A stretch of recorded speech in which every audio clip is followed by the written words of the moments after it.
Кеш жарық достар. Бүгін жүзімдерімді көтеріп тастадым. Ой, бұл жүзім көтеру деген сондай машақаты көп. Бірақ көтеріп болған соң өзіңді керемет сезінесің. Мінекей осылай жүзімдердің бәрін көтеріп тастадым. Осыны істеген мен ба деп қаласың ғой. Мінекей. Бұйырса осы жүзімдер неше түрлі сорттары бар бұл жерде. Қыста жақсы неғып шықты, қыстап шыққан.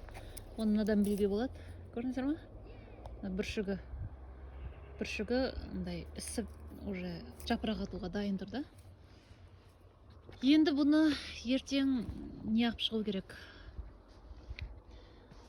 Тоже зарарсыздандырып, бардос қоспасыменен бір жүріп шығу керек. Жүзіммен де өте көп. Мынау бар, ана жақта бар, үйдің артында бар, жалпы.